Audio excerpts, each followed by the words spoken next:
but we have check engine lights going off in our body all the time. Maybe we'll take some aspirin to alleviate pain, and it may be that pain is not that bad, but next thing you know, we're moving from 1 cup of coffee to 2, and then from 2 to 3, and then we're constantly trying to put band-aids on these signals coming from our body, because as a hustle culture in this society, we wear a badge of honor like, hey, I don't need sleep, I can do all this. When you're younger, you might get by with it for a while, but you're going to pay for it later down the road, and your body is going to be sending constant warnings and signals. The more we ignore, the crash is going to be that much bigger. And that's what it was for me. It sounds like it was for you as well.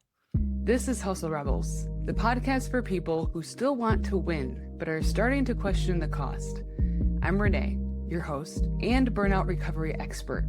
I help overachievers get out from under the grind culture, stop sacrificing themselves to a system that literally never gives back, and actually live a life that they've worked so hard for like they deserve, before retirement takes their decrepit body. Welcome back to Hustle Rebels, the show for people who know how to work hard but are starting to question the cost.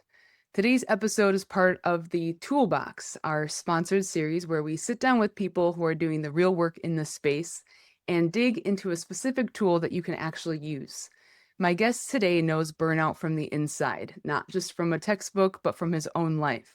He was a network specialist building a personal training business and a real estate portfolio on the side, grinding on every front until he burned himself all the way down to the ground. What followed was 7 years of fighting Lyme disease and mold illness and a slow, very different kind of recovery. One that didn't look like any type of hustle that got him sick in the first place. So today he's a functional diagnostic nutrition practitioner and founder of Sublyme Life Coaching, a certified personal trainer, and a nervous system and mindset coach who helps high achievers get their energy back without making healing a full-time job, which is very difficult. So please welcome Ryan Syverson. Thanks for having me. I appreciate you having me, Renae. Happy to be here. So Ryan, I'm really excited to start off with your story because you were a competitive athlete, then a Marine, then building a business and a real estate portfolio on the side. And then, like I said, you had just burned yourself straight to the ground. But what does that actually look like from the inside before you knew what was happening? Yeah. So I grew up an athlete my whole life, playing hockey and football, baseball. And after high school, I ended up joining the Marine Corps and just kind of like wanted to push myself. I was kind of a little bit lost, but going through all that and then getting out, I worked for AT&T as a network specialist. And, I was probably, when this all hit me, I was 35. I was still playing competitive ice hockey, going to the gym like 5-6 days a week. Had my investment portfolios that were all going under during the housing crisis, lots of stress. I actually was engaged at that time and we broke off my engagements, and it was like this perfect storm of everything going around. My whole life, I would just avoid dealing with my emotions and all that stuff by hitting the gym and being active and using drugs and alcohol and just pushing myself constantly until one day when I woke up when I was 35, things started to kind of fall apart. My health was screaming at me, but I just kept pushing through. And then that one day, it was like shortly after I turned 35, where it was like I woke up and it was like my worst nightmare. It ended up I was in so much pain that it took me like 45 minutes to get out of bed and put my clothes on. I was late to work. I couldn't figure out what was going on. All my joints ached, my muscles were aching. And then from that point on, I wasn't sleeping. I was probably getting like 3-4 hours of sleep a night if I was lucky. Went to see all these different doctors and like, oh, you're too stressed. Your labs look good. You're the perfect bill of health. And like everybody said I was fine. Went to different specialists. Other than like a positive ANA marker, which is an autoimmune marker, everything was good. And so then after like a year of that, I started to noticed that there was like a musty smell in my home, and I'm like, huh.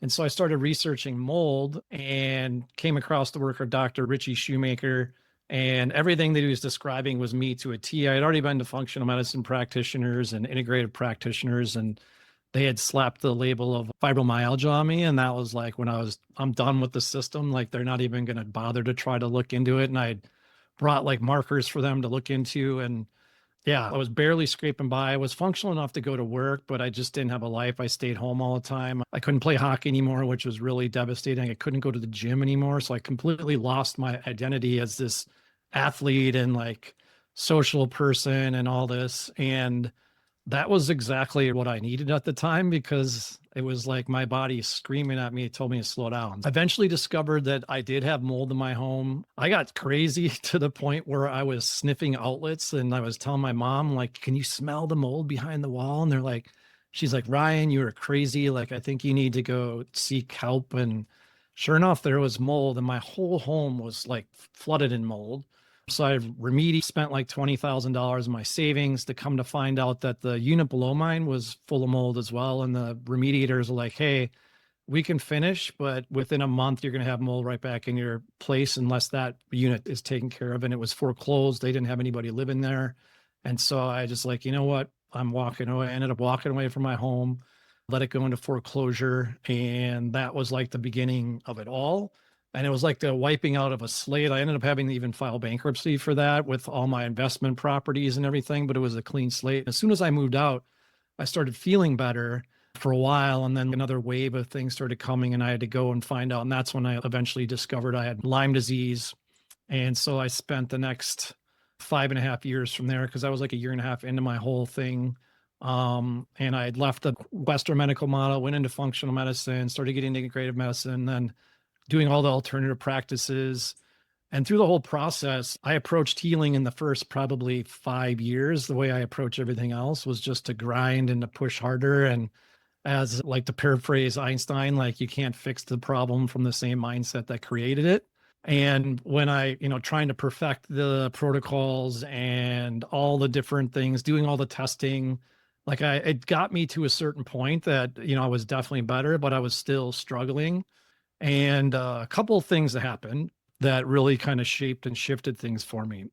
First was I started dating a girl and things are going great. And then after about a month and a half, like I thought we were like, this is amazing. And then you could feel like the distance she was pulling away. So I called her and she was brave enough. And to this day, I thank her because she's like, Ryan, I think you're super awesome. I enjoy spending time with you, but you just talk about and focus on your illness just too much. And I can't be with somebody like that. And that was like a major like gut punch. I was like, oh man, but it was exactly what I needed because I didn't realize how much I was focusing on my illness. And so I shifted and stopped focusing so much on it. And it was also a time in my living room reading a book on Lyme disease. And I was too fatigued to go to the park and I was kind of feeling down and opened up a chapter and it was talking about trauma and emotions and how this is like a big sticking point for a lot of people with chronic illness. And I was like, oh my God. Like I early on, like 5 years prior, I was doing these meditations and I had like things from my past that came up when I didn't know what it meant and I didn't want to think about it.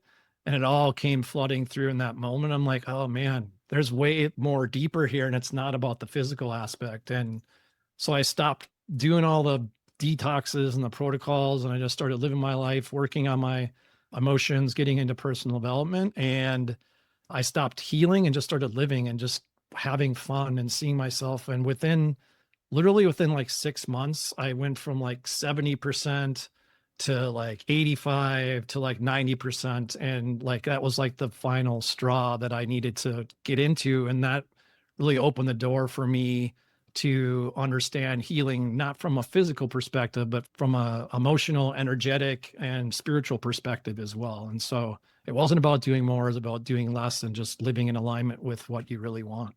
Wow, you hit so many topics. I feel like we gotta like peel all this back like an onion. But the first two that really have popped out is the fact that we often feel like when you hit rock bottom and your body is screaming at you, you think that it is rock bottom and that's a bad thing. Like you talk about, it's interesting how you talk about the fact that you went into foreclosure and bankruptcy in like a positive light, right? Because you said that it was a blank slate. Many times people would probably fall into like that pit of despair when in reality that was like your launching pad. And then going back into an identity shift, it's almost like you had to grieve a loss of identity. for people that are listening and they're seeing like, wow, your life kind of spiraled from an outside perspective, kind of spiraled out of control. What would you say to someone like that that probably feels like their body is screaming at them, their identity is spiraling out of control from your perspective in that moment? How would you describe to them, like, wow, maybe this is something that's more of a launching pad for you too? Yeah, I mean, I do want to clarify that was a very rock bottom moment, and I felt like despair and like my life was over. I mean, even the coming to make the decision to file bankruptcy was very difficult because I just didn't want the stigma. And like everybody's like, dude, like we see that this is all investment properties. It's not like you're just racking up credit card debt or anything like that. But I didn't want to do it. But once I finally made the decision to do it, it was like this huge weight lifted off of me. And so like I was just determined to get better. I didn't care about my credit report at that time. I was like such in despair in that moment. But it took me a couple years later to really realize like, wow, this was what I needed because it forced me to slow down. And I remember when I first got into meditation was like, okay, maybe this can help me because if it is stress, meditation can help. And all my life, I've surrounded myself with people. If I wasn't with people, I had music or movies going on, or I was high or I was drunk or whatever. Like I just couldn't be with my own thoughts. And that was a big realization like, holy cow, like I can be with myself and I'm not going to implode my mind and my racing thoughts and all that thing that I thought was going to kill me because I just didn't want to sit with it. It was uncomfortable, but that was a big thing for me. And I think if we can slow down enough and it's easy for me to say this now than it is to be in the moment, but if we can start to realize that life is working for us versus against us, and that's something that other people helped me realize that too. Somewhere right around year 5, I was having a conversation with a friend and I was like, you know what, as awful as this has kind of been a gift for me because it forced me, I'm a completely different person than I was then. And I needed that old identity to die. It got me to a certain space. And I have a huge tattoo on my side that is like a snake. I'm deathly afraid of snakes. So it's like facing my fears, but a snake is going to shed its skin and it's renewed. And I kind of think about that like us, we're not dying, we're constantly moving towards something. And the way we look at it is the lens that we look at it is going to be how we see it. So if we see it as the worst action or thing that could ever happen to us, and we fall into victim mode, which I did and I still do, I just see it for all the negatives. But I'm like, oh, what can I take out of this? Well, the first thing I took is like, I changed my diet. What I thought was healthy was not healthy for me. And now I'm eating these foods that are healthy for me. I seen positive shift. I'm not abusing drugs and alcohol anymore. This is an amazing thing. I'm meeting new people from a different kind of community that's more supportive for me, not pulling me back into my old identity. And it's so, I think it's for somebody, if you're in that particular state where you feel like it's rock bottom, I think a big 2 words that really come out right now is like acceptance and surrender. It's like accept what is and just know that this too shall pass. Because if you don't accept it, you're constantly fighting it. And when you're resisting something, it's persisting. And so if you can just let go and be like, okay, this is what it is. And acceptance doesn't mean you're giving up. It's just means you're loosening control of the reins. And when you loosen control and start to trust, things shift because that's giving your nervous system and your cells a signal of safety that they need. Because if you're bracing and resisting, your body, your cells, your nervous system is bracing as well. And you can't heal from that place. So as hard as it is, it's just to slow down, let go, accept, and surrender, and just know that things will get better. I can resonate on so many levels and everything that you were saying. I feel like it was like a mirror of the past few years of my life too, thinking that what I had experienced was also kind of a rock bottom and having that identity of what I thought was eating healthy and working out the correct way and having that identity of the firefighter and, being that strong person. And now all of a sudden I ate these keto noodles that I thought were healthy, but everything was processed, and then caused all of this array of surgeries to happen. Now all of a sudden my body is shutting down, everything is failing, I've lost my career. It just feels like everything has been ripped out from underneath you. But then looking hindsight, I had set the intention that something needed to change because I knew internally that I was burning out and that I did need something to change because I couldn't sustain the pace that I was going at. So it took my body to kind of shut down in order for me to listen, because if that hadn't happened, I would still be that miserable, emotional, dark despair type of person, reliant on alcohol, reliant on withdrawing, just in a deep, dark emotional despair, overworking myself. So it's interesting how it just all works. So how life really does work for your good. It really does. And yeah, like you were saying too, with the body screaming like that, it's like the analogy a lot of my mentors, or sometimes I'll use it with my clients, is that, when your check engine light goes off on your car, you're like, whoa, I need to get this into the shop because if I don't fix it now, it could get really bad. But we have check engine lights going off in our body all the time. And maybe we'll take some aspirin to alleviate pain. And it may be that pain is not that bad, but next thing we're moving from 1 cup of coffee to 2, and then from 2 to 3. And then we're constantly trying to put band-aids on these signals coming from our body.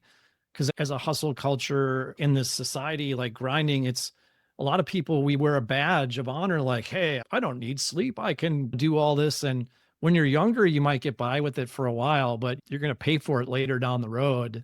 And your body is going to be sending constant warnings and signals. And the more we ignore, the crash is going to be that much bigger. And that's what it was for me. It sounds like it was for you as well. Yeah. And I can totally understand that badge of honor. I mean, our chief would emulate that, saying you can sleep when you're dead. We Mm, work our 24, 36, 48-hour shifts. And when my back started hurting before these surgeries that I'd had unrelated to that, I started having hip pain, and I thought it was from deadlifting because I was really mm, into resistance training and I was just pushing myself to continue deadlifting. So I thought it was just hip pain. And again, I thought I was working out properly, but I wasn't doing functional movements. So as I continued to add weight improperly, I didn't recognize the symptoms. I just kept taking more naproxen, more naproxen, more naproxen. Till one day, my leg completely went numb and like dead. We were on a normal routine chimney fire, and I'm carrying up like a chainsaw. I had my breathing pack on my hips. So I'm just carrying everything up, got a chainsaw, I got another tool in my other hand, and I got my breathing pack on my hips. And I'm walking up the ladder, and all of a sudden my left leg went dead, and it was oof. like severe pain. And I'm like, oh, wow, this isn't good. And No. this is not a hip issue. Like, this is my back, and I think I'm fucked. Like, because I kept ignoring all the Yeah. issues. And then my next thought was, I am the only woman on my fire department. I cannot say anything about this, Mm, and I have to pretend. And I was driving the ladder that day, and that's the only thing that got me through the rest of my shift. yeah. Was like, thank God I'm not scheduled on the ambulance or the engine, because at least I can get through just driving the ladder, because I can just be like, yeah, I'm just gonna move the ladder, and just kind of skirt and not actually have to do super manual stuff.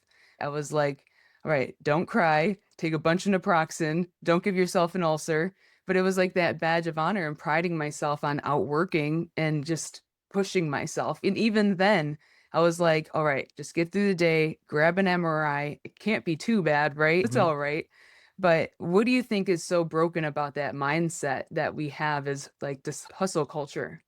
Oh man, it's very pervasive in society. There's nothing against working hard. I think we do have to work hard, but we can work smarter now and being in alignment. But with the hustle culture stuff, and like you said, you can sleep when you're dead. That's things that I used to hear too in the Marine Corps.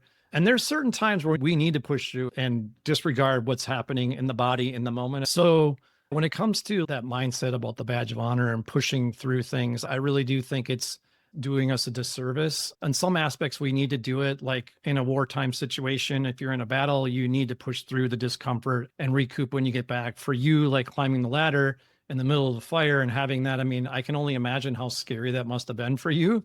In that moment, pushing through and getting through that is needed. But in a hustle culture type society where we're seeing influencers that I'll sleep when I'm dead, I'm going to continue to push through. And we always are comparing ourselves to others. That was like a big thing for me. Like they're way ahead of where I am right now. And they started later than me. What's wrong with me? And so in my mind, I'm like, I just need to push harder. I need to work longer hours. I'm going to stay up later. And, because a lot of people say when it comes down to it, nobody can say they outwork me because I work the hardest. I do agree that we need to work hard, but not when it sacrifices our body and our mind. The thing is, in order for us to create something that, if you're an entrepreneur and you're creating a service that's helping somebody, the only way you can have impact those people is if you're coming in from an alignment and you're working from your place of presence. Because when you're driving and you're forcing, you're going to create something for so long, but then it's going to start to become inauthentic. You're going to burn out. And then all of a sudden your impact is going to go because you're not able to keep up with it. And so you're going to fizzle out and die off. And there's no longevity in that. So if you want longevity, you just need to, I shouldn't say just need to, but it's just becoming aware of the fact that pushing harder is not the answer. It's, being in alignment. And a lot of times if we're pushing through something that's not like that we just hate, like for instance, a job we hate, pushing through, that's more feedback to us as well. Like as a network specialist for me with AT&T, I hated my job and I eventually was able to leave it. But yeah, pushing harder is definitely not always the answer. And it makes me think of, there's a guy that I played hockey with in high school, and he was the hardest worker and he would push hard all the time. He was trying so hard that he could never be in an instinctual flow. And there's always coming back to that resistance thought. It's like somebody playing the piano. If you're thinking and trying really hard to play the piano, your fingers aren't going to move. You can't feel the rhythm and be in that moment.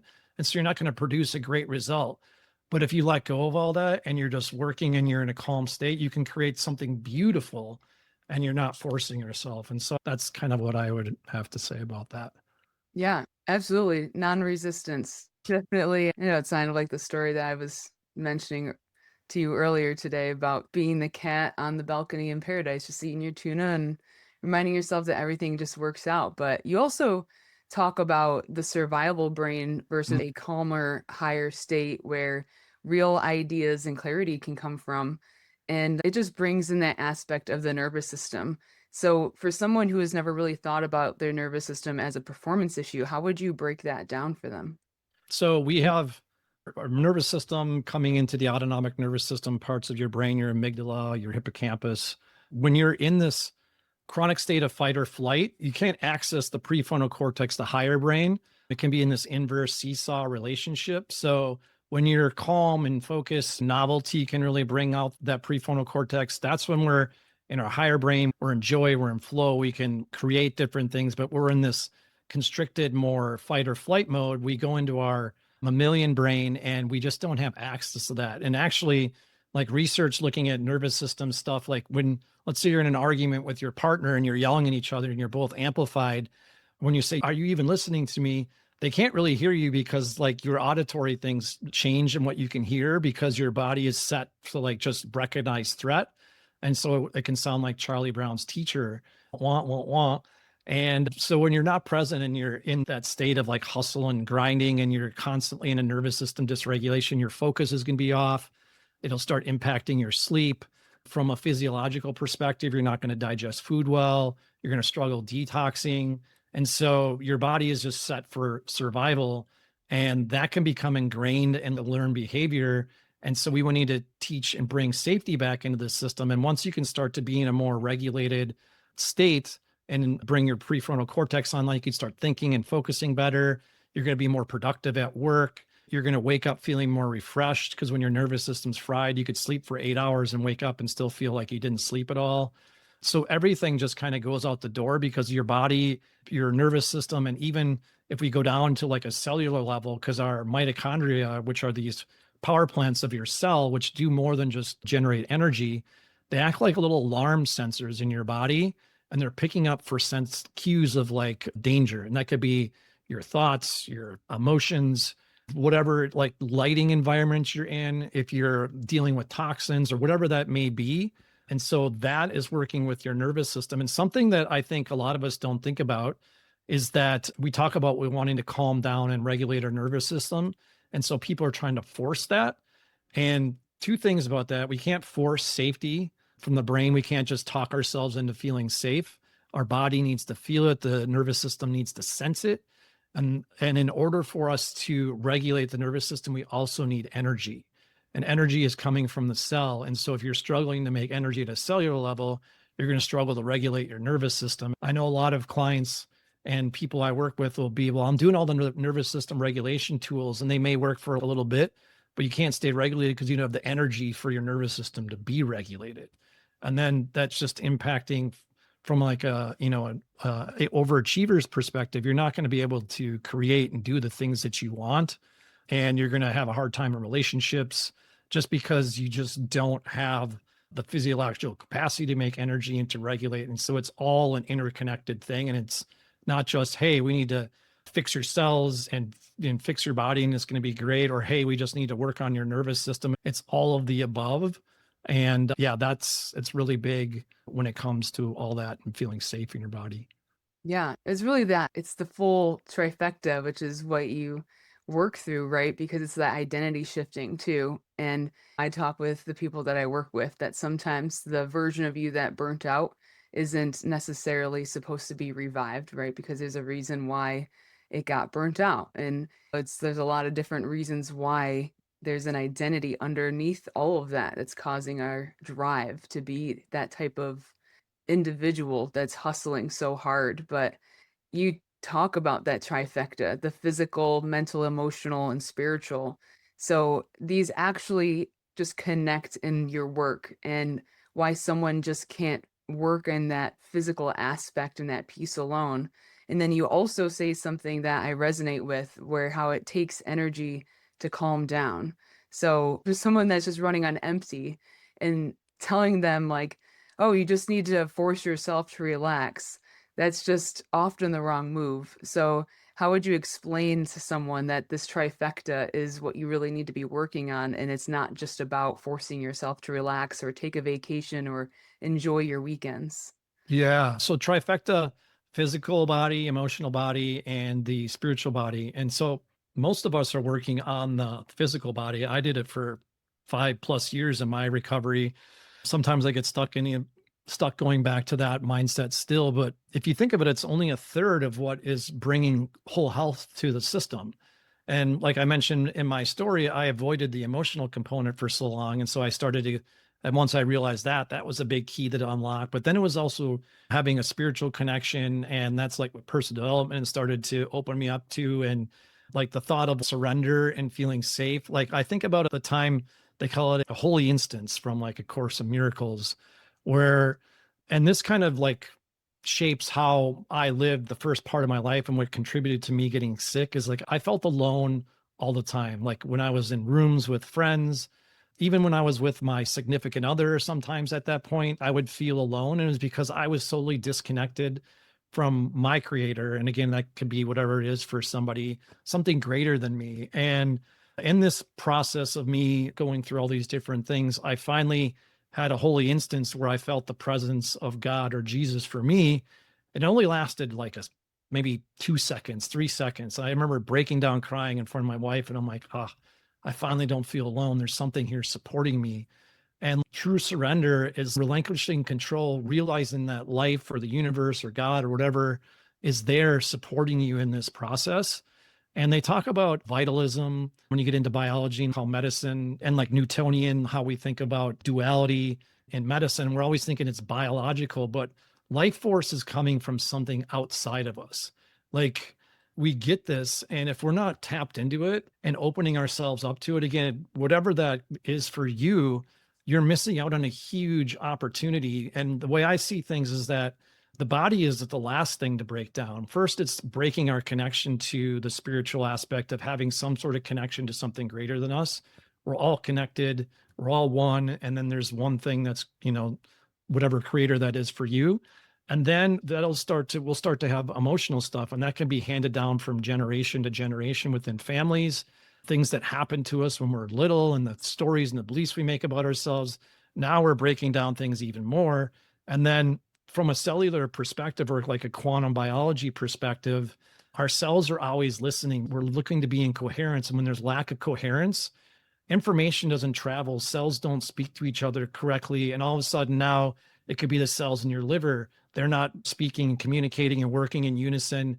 And now they're reducing energy production. And then all of a sudden you're not detoxing well enough. And then that's going to trickle into toxins building up in your system. And so we can't just look at it from a physical aspect. We can take bitter herbs and do all these different things to support liver function and bile flow. But if we still are in like this fight or flight response, that's going to block it. And we don't have this connection to this vital force. And so I think we need to look at all three aspects in a whole health container, because without that, you're missing just a huge piece. And for us to feel whole, we need to feel like as a part of a whole, and we need to feel comfortable in ourselves. And that's beginning to love ourselves as well.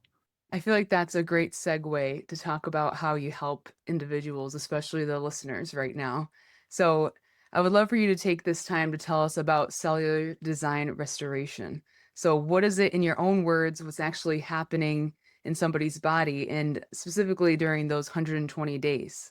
Yeah, so cellular design restoration I follow what's called the cell danger response. This is work from Dr. Robert Navio in San Diego. He discovered that our mitochondria, like I mentioned earlier, like these sensors, that they create energy that provides life for us as well, based on from quantum perspectives and nutrients and air and oxygen. So cellular design restoration is like bringing us back to our cell's original design. Your body already knows how to heal. You know all the answers. You have everything. And it's really just about remembering who you are. And you're this great, most amazing like creation there is. Like the human body is so fascinating. And so it's not about gathering more information and knowledge. Like it's there if we open up to it. So it's when people come to me, they've seen 15 different doctors, they're doing a lot of the physical stuff, right? So it's like, okay, but they've turned healing into their full-time job. They may be working, they may not be working. And so now they have two full-time jobs that they're working about healing and they can't get anywhere. So it's like, let's pull things back and look at things from a different perspective. And I have like the cell danger response. I have like 12 points that contribute to stress on a cellular and nervous system perspective. And so we're like, let's look at through an assessment, through labs. I use bloodwork and hair tissue mineral analysis and genetics to look at all the different aspects of what are the things that are sending danger signals to your cells that are downregulating energy, and what are you doing currently that we could shift things. So it's not about adding more, it's about removing what's in the way, focusing on maybe 2 or 3 of the spokes that are probably driving that danger signal the most, and then helping you live more in alignment with nature. Light is a big thing. It's something that I'm really big on, is like seeing sun. The sun, everything on this planet is without the sun is gone. And we need that too. I mean, the food you eat is just trapped energy from the sun and it's fueling us, and we need it. Our skin is like a big, why can't I think of the name right now? Solar panels. Thank you. Yes. Your skin is like this huge solar organ, a solar power plant that's pulling in electrons and information from the sun. And then blue light is dehydrating, and it makes our brain think that it's noon 24/7. So that messes up with communication, the symphony of hormones. So living in alignment with like light is really big. So we help them go back to like the basics. And then in that process, we're helping them restore cellular energy. And we mentioned earlier that everything requires energy to change. Your mindset to change, your nervous system to change requires energy. So we start there in helping you get signals to create energy. And then we start to look at, what are some of the core beliefs that you have? Where are these things, that maybe contributed to your illness to begin with, or your burnout to begin with? And we start to look at those and start to look at them from a different lens and create safety in the body. That could be removing your 25 supplements and putting them down to 5, and just waking with the sun, blocking blue light, and you're eating light. We're just giving signals of safety. And then from there, once you start to feel safe in your system, your body is going to start to work better. Clients a lot of times will tell me, wow, I feel totally different. And we don't add supplements. We don't do anything, because they feel safe. And when they feel safe, your nervous system starts to shift. Your cells will start to produce more energy. So those 120 days is just really taking people, looking at what those major stressors are for them, starting to reduce them, helping them feel safe in their body, and then just moving them through the process and helping them. The basis behind that too is the remember method is another method of mine. And it's helping them remember who they are. And when they do that, they can realize that all the answers are there within them and the body knows how to heal. We just need to get out of the way. I love that perspective shift because I feel like a lot of the times we have been so ingrained to not be in tune with our bodies and to just trust the doctor, trust Western medicine, take this pill. Even in the functional medicine world, take all these supplements. It's like we go from one to the other, and now you're all of a sudden, like you said, on 25 supplements, and you're like, I don't even know what any of these do. And half the time you can get it from the food that you're eating, if you're eating the right foods or just going outside in daylight. I love the perspective shift that you have in teaching people that your body has all the answers. You have the ability to heal. You just have to find the right markers to do so. So it's like giving the power back to the individual. And that's like, I think the autonomy of realizing, because a lot of people think that, okay, especially like when it comes to autoimmune, like I have Hashimoto's or I have rheumatoid arthritis. There's nothing I can do. It's my genetics. And genetics are just potential. They only make up about 15% of like what happens. What really matters is like your lifestyle, your mindset, working through all these different things. And when you realize that you have the power to make these changes and you have this health autonomy, that's when really big things change too, because you are the creator of your own life. Whether we want to agree with that or not, we can continue to create things that are making us feel terrible and like in this specific situation. But realizing that we have 100% responsibility of all the good things and the bad things in our lives gives you the power back and you can start to make changes. And that was a huge realization for me early on in I'd say probably around year 2 or 3 in my illness was like, wow, I have the power to change and I don't have to put it out to somebody else to fix me. And a lot of people will come to like, you need to heal me. I'm like, I can't heal you. You're the only one that can heal yourself. I can guide you and shine the light on specific aspects that can help you. But when it all is said and done, it's really coming back to you and you taking your power back. I'm not the one that's in doing that. You're the one that's doing that. Yeah. If someone is listening and they're deep in the hustle culture and they have a deep sense of skepticism, especially deep sense of skepticism of like solutions or this type of healing, how would you describe what you do and how you help them? Yeah. So skepticism is I can totally understand it because I was very skeptical as well. Not everybody has all the answers. I'm not saying I have all the answers. And one thing I will say too is that your belief in something is huge. And I remember hearing this on a podcast one day about if you can believe in something strong enough, it can work. And there is the power of the placebo or the nocebo. That's one thing. But there are 3 things that people don't really understand, like from a skeptical standpoint. And we've talked about one of them is that you need energy to calm down. You need energy to make shifts in your body, your emotional wellness, your mindset change, and all that. Your superpower, which a lot of us, which would be the overachiever type A, is a superpower. It's come from something from our upbringing or something that happened to us because as humans, we want to feel loved and accepted and we need to feel safe. And some of us are using these things as a superpower and they are superpowers, but that can also be Achilles heel. So like your belief that I'm not good enough or I need to constantly keep pushing is keeping you in that place.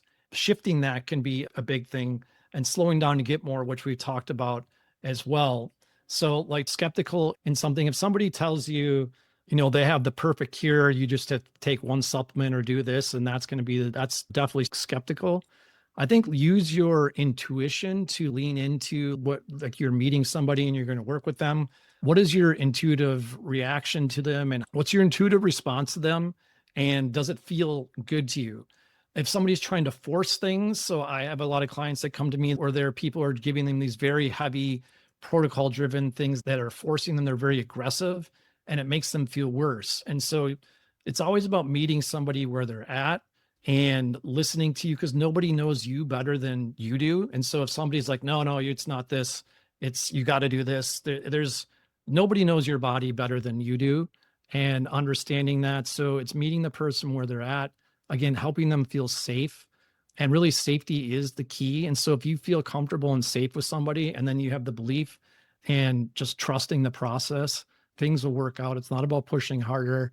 If somebody's telling you just need to keep pushing harder, give pause and start to wonder like, okay, is this me trying to cram a square peg in a round hole? Because it's not going to work. So just come back and settle back a little bit and allow things to take place and trust the process. Yeah, I feel like that's a great way of trying to gain the trust of a skeptic. I'm also a skeptic. And if you were to tell me 5 years ago, this would be the stuff that I would be interested in or even believe in the type of healing, I probably would laugh at you. But here we are now. Yeah, absolutely. It's so Well, no, interesting. one other thing too, I would say is that it helps, and this is something that I've gotten from clients of mine, that it helps if we always want to work with somebody too that's been in your shoes, because then they can understand. Not all practitioners have that. If somebody's working with Lyme, they never had Lyme, they can't walk a mile in your shoes. And it doesn't mean that they're not going to be able to help you. But I do think if somebody can understand your position and where you're at, and they were at where you are at, and that they're where you want to be now, like that is somebody proving to you that the process does work. Again, it's not always the same path for everybody, but having proof and concept, that goes a long way as well. Yeah, absolutely. It gains that trust for sure. Yeah. Well, I feel like I just have one more question left for you, although I feel like we could talk about this forever. If there was one thing that you could leave the listeners with that you would want them to hear, what would that be? Wherever you're at right now, again, we mentioned this earlier that this too shall pass. So if this is feeling like the bottomed out time for you, that is actually like the greatest time for change and transformation. It's not we all like the accolades and things and successes that are doing good, but that's not where we're learning. We're learning from when we hit rock bottom. And one of my mentors always said, the further down in the rock bottom you go, the higher there is for you to climb out and respond to that. So for every up, there's a down. If you're feeling like you're burnt out and there's no way you can get out of this, take pause and realize that this is only temporary. You have the autonomy to make change. And this is a calling for you to shift into a new identity and transform and grow into a greater version of yourself. And it's not going to happen overnight. And at the end of it, when you do bounce back to that way up, you're going to look back and you'll be like, wow, this is one of the greatest moments of my life. And I think about Dr. Gabor Mate. I went through some of his trainings and some of the things he said that in his research of people that have recovered and have had these massive transformations, be it spiritual, mental, emotional, however it was, all of those people have hit a very rock bottom spot. And it was that rock bottom spot that helped them shift and change their trajectory to become this vibrant, new, greater version of themselves. And a lot of us are grieving the old identity. I definitely was. I was like, oh, I can't be that dude anymore. But that dude anymore he served his purpose. He got me to that point. And now the person that you're becoming is going to be way better. And you're going to love yourself much more from there. So that would be my parting note for you, that this is only temporary and it can get better from here. I love the perspective shifts that you have and also giving the authority and power back to the individuals that you work with too.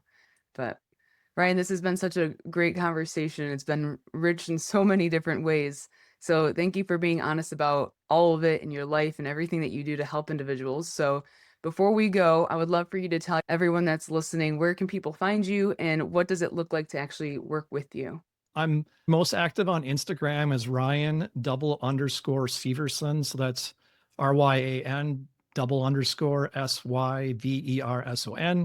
And then for all your listeners here, Renae, I've provided a special coupon code for you guys to do a cellular safety audit with me.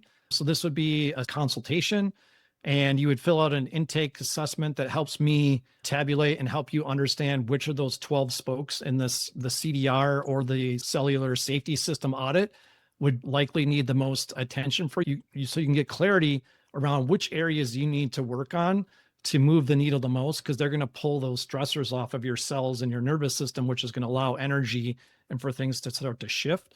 So yeah, just use Rebels is the coupon code for there. And then if you wanted to work for me, we could definitely have a conversation there and discuss if that's something that feels like it resonates and is a good fit for you. There's also, if you find me on Instagram, there's a link there. You can book a call, but the best way to do it would be through the Rebels coupon code. And then that allows us, that's a 60-minute call. So we can go deep into what's happening for you.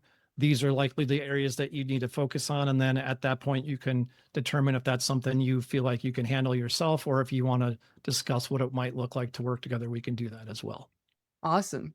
That's such a great thing. So that link and the code, they're both going to be in the show notes for the cellular safety audit. So definitely use that code Rebels. Don't worry about writing it down in case you're driving, because everything's going to be down there for you guys to check it out. So Ryan, thank you again for sharing so much of your own story with us today. And then for everyone that is listening, if this episode hit something for you, do me a favor, follow Hustle Rebels wherever you're listening and share this one with someone who needs to hear it, because it's the best way to help people find their way out of the hustle and grind. So we will see you guys next time.